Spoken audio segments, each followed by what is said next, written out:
Things were a little bit too hot for Father Patrick Ryan in Ireland. After the failed attempt to ship weapons from Colonel Gaddafi's Libya that had been intercepted by the Irish Navy, he decided it was maybe time for him to lay low, maybe time for him to make his getaway. Maybe he could do more effective work for the IRA in their armed struggle against the British in Northern Ireland outside of Ireland. So he decided to make his way to Paris. He could stay in touch with his Libyan contacts there, collecting money and guns to bring to the IRA without drawing too much attention, too much heat. But already, Ryan was gaining a reputation. He was becoming notorious in security circles around Europe. Coming home one day, Patrick Ryan finds 2 bullets left in an ashtray for him. A message from the French security services. We are watching you. We know what you're doing. Do not play your games here in Paris. So Ryan decides that he has to move on yet again, and he makes his way to Benidorm. Now, Benidorm had once been a sleepy seaside fishing town, but with the rise of package holidays, it had been transformed into a bustling city by the sea. Ryan arrived in Spain, in Madrid, on the 20th of November 1975, the very day of the death of the long-term Spanish dictator, General Francisco Franco. But he decided that Madrid was maybe too obvious a place for him. So it was to Benidorm that Father Patrick Ryan went. Benidorm had everything that Ryan wanted. It was a beautiful city by the sea. He could enjoy going swimming every morning. But also, in 1977 alone, it had 12 million tourists, many of them Brits. And Ryan was able to purchase a studio flat in a high-rise tower, which he could turn into his European base of operation. But he hadn't come to Benidorm to have fun. He considered himself a soldier in the Irish Republican movement, dedicated to the removing of British power from Northern Ireland. And that's exactly why he was in Benidorm. He was on a mission, and that mission was to blow up British shipping in the Monte Carlo Bay. His idea was to be able to swim out to a British ship in the harbour, plant a mine on the side of it, and swim back. And for that reason, he practiced his swimming every morning at 5 a.m., trying to build up his strength. And he'd chosen one particular ship, a ship called the Brave Goose of Essex, 115 feet long super yacht owned by Sir Donald Gosling, a decorated veteran of the Royal Navy in the Second World War. But Gosling wasn't necessarily the target. The objective was to send a message to the British that even in the Mediterranean, they would never be safe. However, Ryan ended up abandoning his plan because the British weren't the only people using the Monte Carlo Bay. It was also being used by the IRA to bring weapons into Europe, which they could then transport onto Ireland. And as such, he didn't want to draw attention to the port. So Ryan settled into a life of passing himself off as a tourist. The resort was flooded with young British tourists seeking sun, sex, and sand. And many of them had a tendency to get themselves into trouble with the local police. Their drunken escapades would then result in weary British consulate staff having to bail them out from the local jail cells and usually giving them a telling off and sending them back to the UK. And so Ryan came up with a plan. He was going to watch the local police station and see which consulate officials would have to come and go to collect British tourists who'd been arrested. He could then stake out the local bars and restaurants to see where those consulate officials would go for coffee or for dinner or for drinks. And then he could introduce himself. He could ingratiate himself with them. Maybe after a while they could become friends. And he would find himself in these bars listening to these bored consulate officials who'd gone into the diplomatic service of the United Kingdom in hope of maybe somewhat of a more exciting life than bailing out 19-year-old drunk British tourists from prison in a Spanish holiday resort. because Ryan knew how to manipulate people. He knew how to get close to people.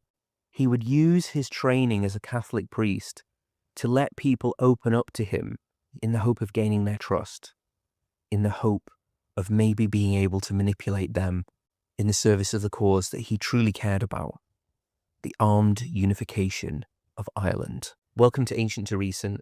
My name is Joseph Parkinson, and today is the final chapter of our enthralling story of Father Patrick Ryan, based on the fantastic book written by Jennifer O'Leary, The Padre. Episodes of Ancient to Recent are out every Friday.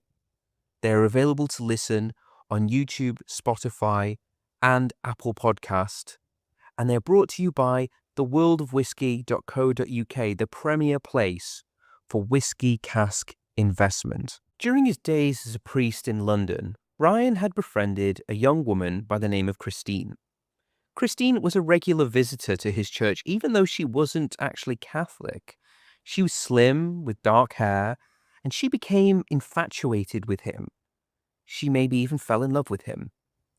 He began sending her postcards from France with pictures of the Champs-Élysées or the Eiffel Tower on them, maybe inviting her to dream of a life where they could possibly be together. But what Christine didn't know is that she was just another person for Father Patrick Ryan to use in the cause of the armed struggle. She would come to stay with him for a few weeks at a time, and he even began to convince her to carry money for him back to the UK. But she had a particular use that he required her services for. He was going to use her as bait. And so he asked her to meet him in Zurich. He started to suspect that he was being watched by the British security services. He started to sometimes hear a click after he'd picked the phone up, suspecting that it was MI5 or MI6 tuning in to listen to what he had to say. And so he arranged for her to come out to meet him in Zurich. He suspected that they were being watched. And there's one way that could prove this. If as soon as Christine left Zurich and went back to the UK, she'd be pulled in by the police and questioned, then that would have revealed that he knew that the Brits were finally onto him. But what he didn't suspect is that he himself would be arrested. And so while he was in Switzerland, he was picked up by the Swiss police, who then deported him. France wouldn't accept him, and he ended up in Sweden. Making her way back to the UK, Christine was indeed picked up by the British police. She refused to talk, and she ended up giving the British authorities the story that she had been given by Father Patrick Ryan, which is that the money that she was carrying was cash that was supposedly going towards the construction of a house for Patrick Ryan back in Ireland. Christine had now served her purpose. She had flushed out the British security services. He now knew for a fact that they were watching him. And having served her purpose, Patrick Ryan dropped her. He didn't need her anymore. The Troubles continue to claim lives in the UK, Ireland, and increasingly in continental Europe. Sir Richard Sykes had been the ambassador from the UK to the Netherlands for 2 years. On the 22nd of March 1979, he was supposed to be chairing the opening of a new British school in the Netherlands. He was a decorated hero of the Second World War. He had participated in the D-Day landings, and he knew all about the IRA's tendency to target British diplomatic staff. Only a few years before, the IRA had assassinated the British ambassador to Ireland, Christopher Ewart Biggs. And Richard Sykes had been a close friend with Ewart Biggs. In August 1978, the IRA had planted bombs at various British army bases in West Germany. The IRA were looking for soft targets where they could inflict maximum damage, maximum pain, maximum body count, where they could bring the fight to the Brits away from Northern Ireland, away from the high security levels, the roadblocks, the security checks, maybe where the Brits least expected it. On the morning of the 22nd of March 1979, as Richard Sykes got into his car, 2 IRA men approached the car They shot Sykes 4 times, once in the head, twice in the chest, and once in the right arm. They also shot 19-year-old Karel Straub, who is a footman and a Dutch national. Both men were unarmed. Both men were killed in cold blood. On the day Sykes was killed, Ryan was in Brussels. He was at a dinner party where his host, in passing, commented that her house backed onto the house of a British diplomat. Ryan didn't react to the news. He simply made a note of it. When people made comments like that, when they let slip little bits of information that could be of use to the IRA, you never reacted. You just simply made a note of it and moved on. But he would make a point of accepting any further dinner invitations from this particular host, knowing that every time he could use the invitation as an opportunity to carry out surveillance on the British diplomat's house. The British diplomat in question was Paul Homer, the deputy British ambassador to NATO. And a mere 9 hours after the British ambassador to The Hague, Richard Sykes, had been killed, the operation to assassinate Paul Homer got underway. At 6:15 p.m., 2 IRA gunmen approached a car close to Homer's house. They fired 8 times. They hit the target, who slumped over and died. However, the man they had killed was not Paul Homer. It was André Michaud, a senior official at the Belgian Central Bank, who just happened to be getting into his car just outside the house of Paul Homer. This was a disaster for the Irish Republican Army. They had just carried out an operation where they had killed the civilian of an entirely neutral country. And Ryan had been central to the gathering of intelligence that had led to this disaster. Ryan had to lay low, first moving to a safe house and then to a monastery. Eventually, Ryan made his way back to Ireland, to a village called Mullaghmore in County Sligo, near the border with Northern Ireland. Not far from where Ryan was staying, Lord Louis Mountbatten, the cousin of the Queen, former chief of the British Defence Staff during the Second World War and the last British Viceroy of India, was on holiday with his family. On the 27th of August 1979, the 29-foot-long green and white boat, the Shadow 5, was docked a quarter of a mile out to sea, fishing for lobsters. On board was Mountbatten, his daughter Patricia, her husband's mother, their 2 twin 14-year-old sons, Timothy and Nicholas, and a young Northern Irish boy called Paul Maxwell, who was working a summer job as a boat boy. Suddenly, there was a huge explosion.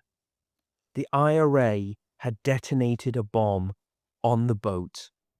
The IRA knew that there were 3 children on that boat. Lord Louis Mountbatten, his 2 grandchildren, both 14 years old, his daughter's mother-in-law, and Paul Maxwell, a 15-year-old boy, were all killed. John Maxwell, the father of Paul, rushed to the harbour to find the body of his son. On discovering what was left of his son, he cried in agony, "Look what you've done to him.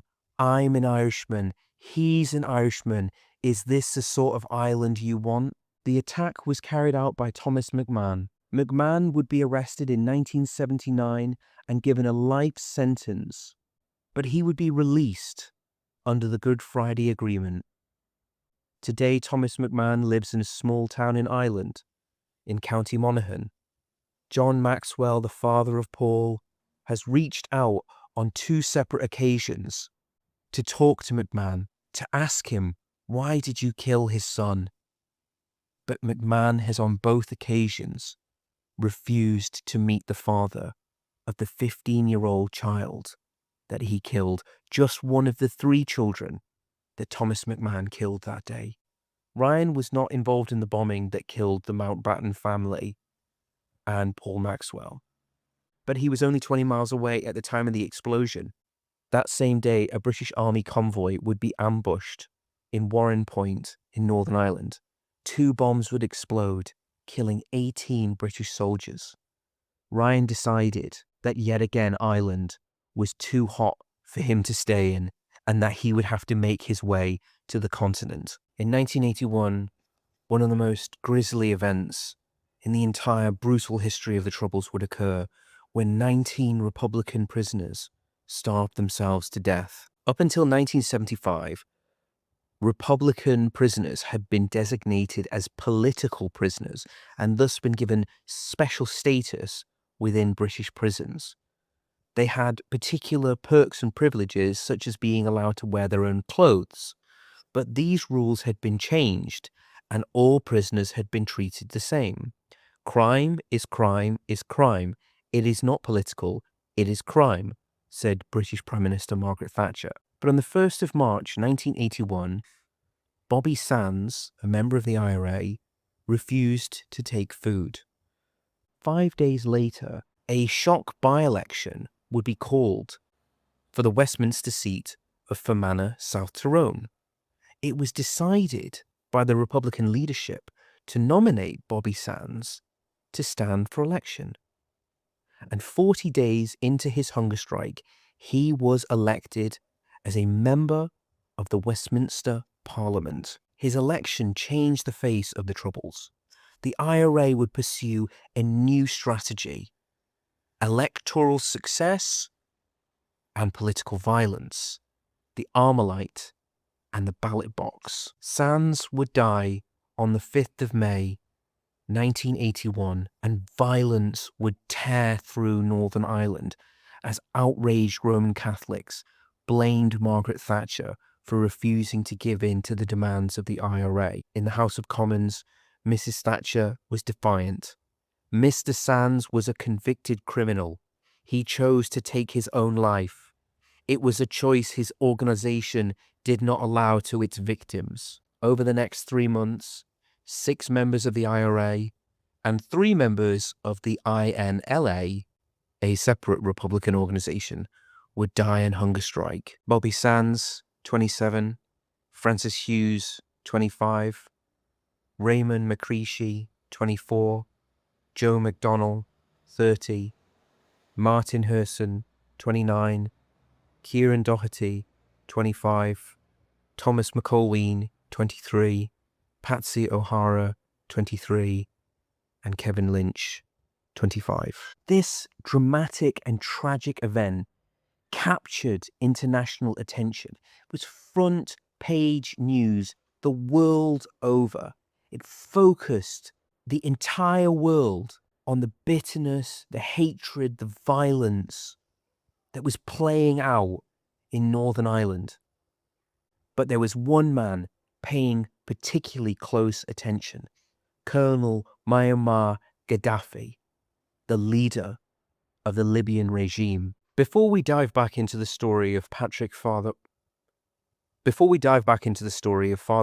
Ryan, a quick word from our sponsor, World of Whiskey.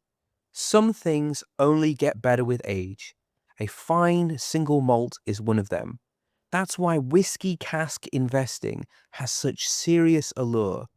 With World of Whiskey, you can own a share of Scotland's most iconic export. You'll get full certification of ownership, delivery orders, and access to rare expressions few ever taste. And in the UK, there's no capital gains tax when you sell. Now, this is not financial advice. Investing carries risks, and you must be over 18. Remember to drink responsibly and invest responsibly. And a great place to start is worldofwhiskey.co.uk. You can click the link on my bio to see a link to the worldofwhiskey.co.uk and look at their great range of options for whiskey cask investment. Ryan was back in Dublin. He had a very important meeting, a date with destiny to keep. He was going to meet Martin McGuinness, the Northern commander of the IRA. It was late summer 1981, and Ryan had returned to Dublin with a special request from Colonel Gaddafi. You see, Gaddafi was putting together a special task force But this special task force required special skills, and those could only be provided by one man, the very man that McGuinness was going to introduce Ryan to, Eamon Maguire. Maguire was an aircraft engineer for Aer Lingus, but his real, true passion was Irish republicanism, and he worked for the IRA designing ever more sophisticated instruments of death, bombs, landmines, and rockets. Maguire was to travel to Libya to train the Libyan special forces in the use of explosives. The CIA would describe Maguire as the IRA's chief technical officer, and Maguire would brag that the Americans would say, "I killed more than anyone else. I would accept that." The Libyans had set up a camp in the desert, and Maguire was brought out on a 2-week excursion, paid for by the Libyan dictatorship, to train Libyan special forces in the use of sophisticated explosives. In the early 1980s, tensions were rising between Colonel Gaddafi's Libya and the newly elected President of the United States of America, Ronald Reagan. Reagan saw Gaddafi and his support for terrorism as being a front for Soviet power. Gaddafi saw Reagan as being a cowboy imperialist. As tensions rose, neither side were going to back down. The United States of America ordered all of its citizens to leave Libya. In the Mediterranean, US ships would find themselves being shadowed by Libyan jet fighters. And on the 20th of August, 1981, 2 Libyan jet fighters were shot down by American pilots. The United States of America started encouraging its allies to place a trade embargo on Gaddafi's Libya. But one of Ireland's biggest exports at the time was beef, and one of their fastest growing markets was Libya.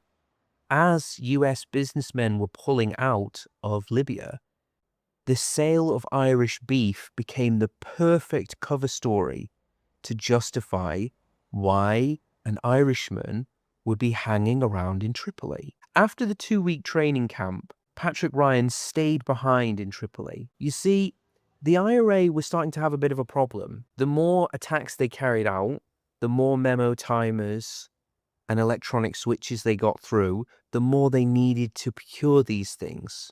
And that became a major problem.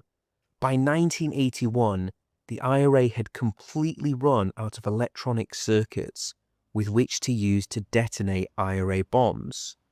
Without a regular supply, the campaign of bombing would come to an end. But even though the US was cutting its ties with Colonel Gaddafi's Libya, the UK wasn't. There were still plenty of British officials in Tripoli. Ryan made a point of observing these British officials, seeing who of them he could maybe get close to, who of them he could maybe befriend, who would question his story. He's just a humble beef salesman living in Tripoli. Why would that raise any suspicion with anyone? His time as a Catholic priest had taught him a great deal about human psychology, about what people want, about how to observe people, how to maybe coax out one more confession from someone who feels burdened by guilt or frustrated or unrecognized. And it was whilst in Tripoli that Ryan befriended an Englishman, and that Englishman happened to work in the electronics department of the British military. Ryan had to figure out what this Englishman wanted. What was it that this Englishman craved? What was it that this Englishman lacked in his day-to-day life that motivated him? And so Ryan, instead of pushing, instead of asking straight up, just sat back, allowed their relationship to develop, and allowed the moment where the Englishman would reveal his deepest yearnings to Father Patrick Ryan. You see, what this Englishman craved was recognition, was status. He was frustrated by his middling position. What he craved was the opportunity to maybe ingratiate himself with Colonel Gaddafi. A picture, a handshake, something to elevate his status. And this Englishman suspected that Father Patrick Ryan could be just the man to make the introduction. So what Ryan did was he concocted a fictional story about how Colonel Gaddafi was looking for someone who could procure electronic switches of a particular make and model needed for his radio sets, and that Gaddafi would be incredibly grateful to anyone who could procure such switches for him. A week later, the Englishman handed Ryan a folder full of documentation showing countries where military hardware could be procured and where it was easiest to get such weapons. Ryan mentioned to the Englishman 2 types of switches that Colonel Gaddafi was allegedly particularly interested in, and the Englishman arranged to meet with Patrick Ryan in Paris to hand over the switches. These tiny switches would be of huge significance to the IRA. They would lead to so many of the most appalling atrocities in all of the terrible story of the Troubles. And all of this because of the gullibility of one frustrated, self-aggrandizing Englishman. The little girl pressed her nose against the nursery window. She wanted to see her father. It was a July morning in 1982.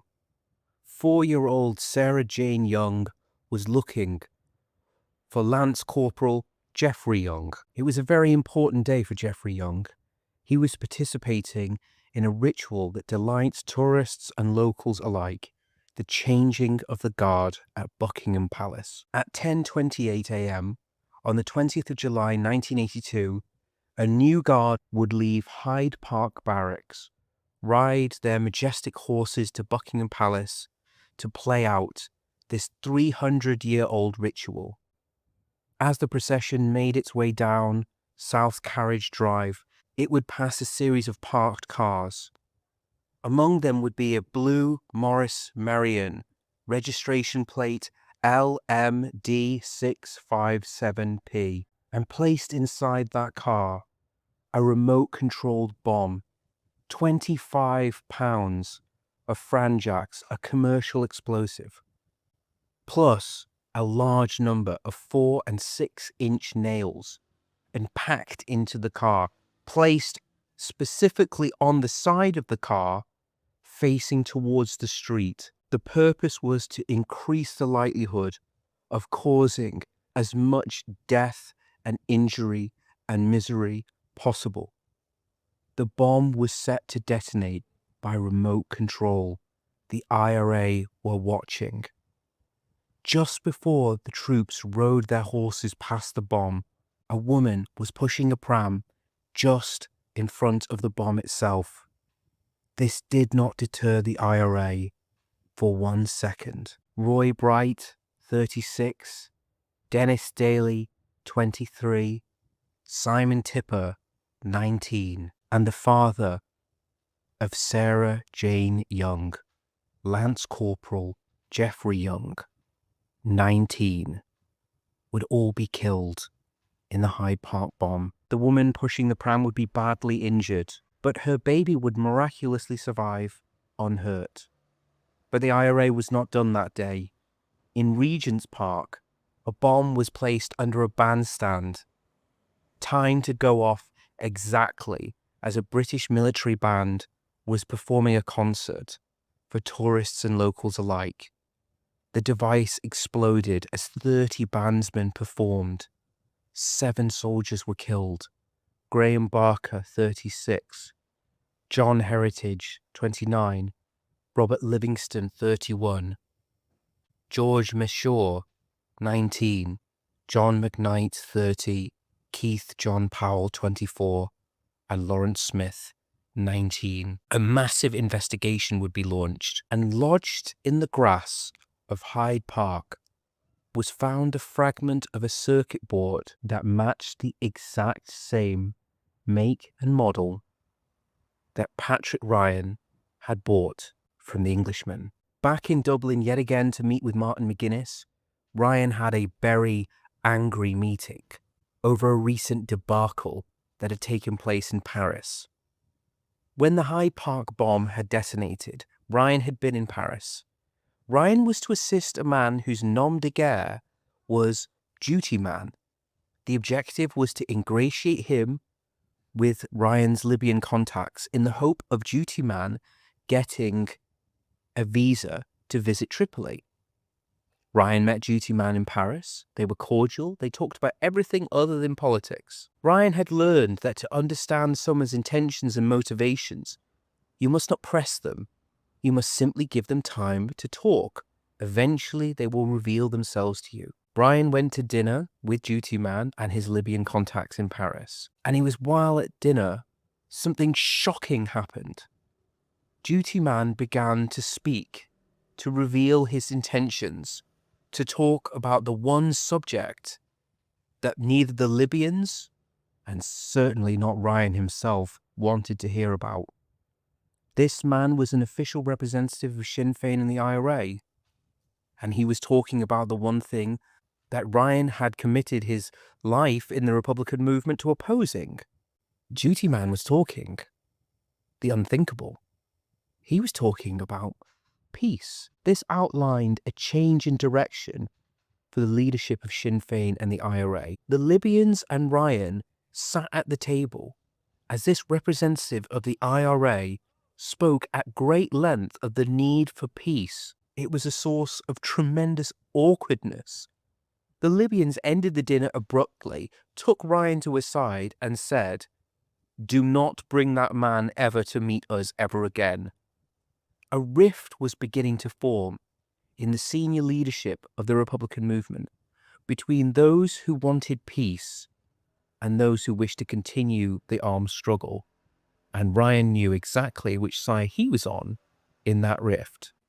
In the meeting with McGuinness, Ryan was accused of hijacking the introduction of duty man to the Libyan officials, of costing duty man a visa to visit Tripoli. Ryan was furious with the direction that McGuinness was pushing the IRA in, and furious at having his integrity questioned. He believed that in that meeting, Ryan was being pushed to leave the Republican movement and to end his association with the IRA. Patrick Ryan returned to Benidorm to rest. But the Libyans had a mission for him. The Libyans wanted Ryan to travel to Sicily. They had set up a cover story for him. Libyan intelligence had set up a small shop near a Catholic church close to a naval base. And him being a Catholic priest, it would give him the perfect excuse to travel up to the church every morning overlooking the naval base, where he could observe the coming and going of US submarines. Ryan traveled to Italy via Germany in a hope of throwing off anyone who was following him. But as soon as he landed in Italy, he was immediately arrested by Italian police. Ryan's involvement with the Libyans had now come to an end. He was too compromised, too high profile, and he was also now on the outs with the leadership of the IRA. He was at a crossroads in his life. He couldn't give up his commitment, not just to Irish republicanism, but to, as he saw it, the only true expression of Irish republicanism, which was the use of force, the use of violence, the expulsion through force of arms of the British from Northern Ireland. That was something that had defined his life for years, and it was something that he couldn't easily give up on. So he decided that he would commit himself to gathering intelligence for potential IRA attacks of his own volition, and then would volunteer that information to the IRA. On the 6th of March 1988 in Gibraltar, a small British territory on the southern tip of Spain, 3 unarmed IRA members were shot dead by British security services. Sean Savage, 23, Daniel McCann, 30, and Maureen Farrell, 31. On the 20th of February 1988, Siobhan O'Hanlon, an IRA member, was observed by the Spanish intelligence services crossing into Gibraltar. The IRA team were there to carry out a Hyde Park-style attack on British troops during the changing of the guard ceremony. After O'Hanlon had crossed back into Spain, she realized that she was being followed. So she passed her information on to McCann, and then left the operation and returned to Northern Ireland. When McCann, Savage and Farrell crossed into Gibraltar on the 6th of March, all three were being watched. This would lead to the awful events of the 8th of March, where they tragically would be gunned down, despite the fact that they were unarmed. Patrick Ryan was not surprised by this. He was starting to come to the conclusion that the IRA was too penetrated, that sophisticated operations would be too difficult for them to carry out from now on, and Ryan himself knew that he too was being observed. He was shuttling around Europe, trying to find out ways to help the IRA, but the net was closing around him. His next destination was to be Brussels, but as he was about to board a bus in Benidorm, he was tapped on the shoulder by a youngish man who simply said to him in Spanish, "Are you getting on that bus?" and walked away. He took this as a warning from the Spanish intelligence service. But what did the warning mean? Were they telling him not to go? Or were they telling him not to come back? As soon as Ryan arrived in Brussels, he was aware that he was being watched. And on the 30th of June 1988, Ryan was arrested by Belgian police. They found on his person information about how to assemble bombs and a large amount of cash. The Belgian authorities thought that Ryan's presence in Belgium might indicate the intention of the IRA to carry out an attack to coincide with Queen Elizabeth's visit to the Netherlands.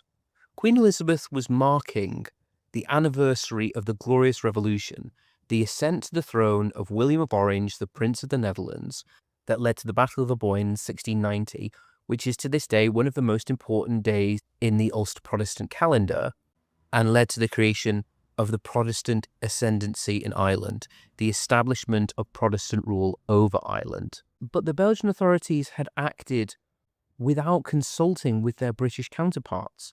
The British had only asked the Belgians to observe Patrick Ryan, not to arrest him, and the Belgians didn't find enough evidence on Ryan to be able to link him directly with any particular criminal offence. So there was a danger that Ryan could simply be released. So the British government decided to press the Belgian government to extradite Ryan to the UK. Back in Ireland, the somewhat ironically named Father Patrick Ryan's Justice Committee was set up to prevent the extradition of Patrick Ryan to the UK.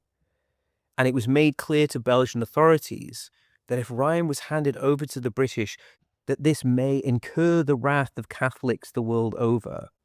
To prevent himself from being extradited to the UK, what Ryan did was he went on a hunger strike. But there was a twist. On the 13th day of Ryan's hunger strike, the Belgian Commission for Refugees rejected his claim for political asylum, but also rejected the UK's claim for extradition, and instead said that Ryan would be deported to the Irish Republic. This caused fury amongst the British security services and political establishment. The plane that was carrying Ryan left Brussels at 8:55 p.m. and landed at 11 p.m., where Ryan was greeted by large numbers of his ecstatic supporters. But the British had one card left to play. The British decided to lodge an official extradition request for Father Patrick Ryan with the Irish government. Barney Lavery, 67, and his 13-year-old granddaughter, Emma Donnelly, both Irish, both Roman Catholic, were on their way home after dropping off an elderly neighbour after a bingo night on the 23rd of November 1988. As they drove past a local RUC police station, there was a van parked outside of it. The van was packed full of explosives. As they drove by, the IRA detonated the bomb. The car that Lavery and his granddaughter were driving in was blown off the road. It took 40 minutes for the rescue team just to find the charred remains of their vehicle. And what was left, 67-year-old Barney and 13-year-old Emma. So damaged, so destroyed, so forceful was the impact of the IRA explosion that the car had been crushed almost as if it had been put into a compacting machine. Barney Lavery and Emma Donnelly were the 22nd and 23rd civilians accidentally killed by the IRA in 1988 alone. Catholics and Protestants, men and women, children, parents, young and old, and all of them dismissed. In the minds of the IRA, the only people responsible for the death of 13-year-old Emma Donnelly was Emma Donnelly. Martin McGuinness expressly said that people who die in IRA bombs are in the wrong place at the wrong time, and it's their fault. It's not the fault of the IRA.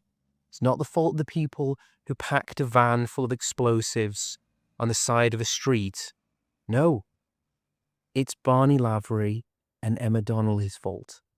They and they alone are to blame, as Mr. McGuinness would have you believe, as he stated at the time. On the 25th of November, the people of the village of Benburb turned out to attend the funerals of Barney Lavery and Emma Donnelly. The Archbishop of Armagh, a man who'd known Lavery since they'd studied at school together, said that the IRA's excuses are hollow, bordering on obscene. But in Dublin, on that very same day, Father Patrick Ryan, a man who had made so many atrocities, that had claimed the lives of so many people possible for his actions due to his efforts procuring sophisticated weaponry for the IRA, he was recovering from his hunger strike in a clinic. No Irish police operation had been launched to keep him under surveillance, and so Ryan simply signed himself out of the clinic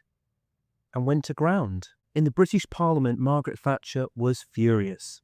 She took questions from angry MPs about the Irish government's failure to detain Father Patrick Ryan. During one of these exchanges, Ryan was described by an MP as one of Ireland's most wanted terrorists, a claim that Margaret Thatcher did not disassociate herself from, a mistake that she would come to regret. On the 13th of December, the Attorney General of the Irish Republic declined the UK's request for the extradition of Patrick Ryan. The Attorney General stated that comments made in the House of Parliament would prejudice any jury against Father Patrick Ryan and make it therefore impossible for Patrick Ryan to have a fair trial in a British courtroom. Back in Tipperary, Patrick Ryan was gleeful. He had got away with it. He'd slipped the net yet again. In June 1989, Ryan was still a wanted man in the UK and subject to a red Interpol warning, meaning that he would be detained if he travelled to any country outside of Ireland. But Ryan came up with a bold plan. He decided to run as a candidate in the 1989 European elections. He held a press conference in full clerical dress, announcing that he was running as an independent candidate on an anti-extradition platform. He was the first priest to contest an election in the Irish Republic, and this was something the Catholic Church was not happy about at all. Ryan ultimately failed to win election to the European Parliament, but back in the UK, the British made a stunning breakthrough. The IRA had buried a large cache of timers and other equipment in the Salshee forests in Northamptonshire. 2 IRA men had accidentally given the location away, and when the British dug up the timers, they found that each timer was set to 24 days. When the timers were forensically examined, the police found that they were the exact same make and model as the timers used in the Brighton and Hyde Park bombings. The British police worked back through the hotel guest register of the Grand Brighton, the hotel where the IRA had tried to kill the entire British government, checking for everyone who had checked in for 20 to 30 days before the bombing. And they had also found the switch devices used in the bomb were exactly the same ones that Father Patrick Ryan had procured for the IRA. They were able to identify one guest who checked in under the name Roy Walsh, and they were able to cross-reference the card that he signed to check into his room against fingerprint registers for IRA suspects in Northern Ireland and England. And it brought up one match, Patrick McGee. In 1986, Patrick McGee would be convicted of the Brighton bombing. In June 1989, a documentary broadcast in Ireland linked Ryan with the Brighton and Hyde Park bombings. The documentary broadcast evidence that stated that the exact batch of switches used in the bombing matched exactly those purchased by the Englishman for Patrick Ryan. For a while, it even seemed that Ryan might stand trial in the Irish Republic. 4 witnesses came forward claiming that they were willing to give testimony and evidence in a trial against Patrick Ryan. But one by one, each of those witnesses withdrew. The reason? They feared that if they gave evidence at such a prominent figure who had helped the Irish Republican movement, that they would be in danger. In 1990, Patrick Ryan was finally dismissed from the Palatine Order. By this point, Patrick Ryan didn't care. He had long lost any interest in being a Catholic priest. As the 90s progressed and Northern Ireland moved towards peace, Patrick Ryan became increasingly disillusioned, not with the awful cost of the Troubles, but that the Republican movement was giving up on violence. In April 1994, he was convicted of handling stolen property in Ireland. By that point, Ryan was a peripheral figure in Irish society, living on the margins, dabbling on some small scale in organised crime, disillusioned that the armed struggle hadn't brought about the unification of Ireland. Patrick Ryan passed away on the 15th of June, 2025, at the age of 95. When he was interviewed by his biographer, Jennifer O'Leary, she asked him, "Do you have any regrets?" And he said, "The only regret I have is that I wasn't more effective, that the bombs made with the components I supplied didn't kill more people. That is my one regret." Patrick Ryan contributed to dozens of bombs that killed hundreds of people, that tore families apart, that tore communities apart, that made widows and orphans, that tore a hole in the lives of families whose sons and daughters, brothers, friends, colleagues, husbands and wives had their lives cut short, and he didn't feel a single moment of regret, remorse, or sorrow. His only regret is that he wished that he could have killed even more people. My name is Joseph Parkinson. This has been Ancient to Recent. Episodes of Ancient to Recent are out every Friday and are available on Apple Podcast, Spotify, and YouTube.